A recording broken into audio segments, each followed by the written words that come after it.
પુષ્પજીત શેઠજીના mini વ્લોગમાં તમારા બધાનું સ્વાગત છે।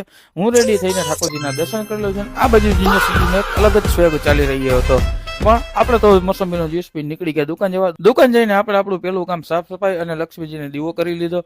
ત્યારબાદ આપણે બેસી ગયા હતા આજના આપણા ઓનલાઈન કસ્ટમરને રિપ્લાય આપવા। ત્યાં આવી ગઈ હતી આપણી ચા, એટલે આપણે પી લીધી ચા ને ચા પીતાની સાથે યાદ આવ્યું કે હવે આપણા કારીગરોના હિસાબ કરવાના છે, એટલે આપણે કરવા લાગ્યા કારીગરોના હિસાબને કરી દીધા બધાના પેમેન્ટ ચૂકતે।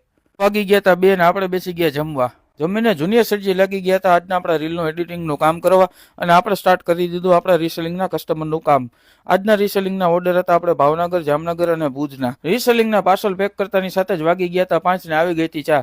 ચા પીને આપણે આપણા નવા કસ્ટમર એટલે કે ધાનેરાના કસ્ટમરનું કામ કરવાનું ચાલુ કરી દીધું। આજના આપણા ધાનેરાના કસ્ટમરના ઓર્ડરમાંથી ન્યાસા ચૂડી અને તાર ચૂડી। તમે પણ આવી અવનવી બેંગલ્સની ખરીદી કરવા માંગો છો હોલસેલમાં, તો આજે જ અમારા બેંગલ્સ પોઈન્ટના પેજને ફોલો જરૂરથી કરો। તો આપણા કુરિયર બોયને આવવાનો ટાઈમ થઈ ગયો હતો ને આપણે કરી દીધા બધા પાર્સલ પેક। તો તમને બધાને આજનો આ મિની વ્લોગ કેવો લાગ્યો એમને કમેન્ટમાં જરૂરથી જણાવજો, તેમજ અમારી રીલને લાઈક, શેર અને અમારા ઇન્સ્ટાગ્રામ પેજને ફોલો જરૂરથી કરજો।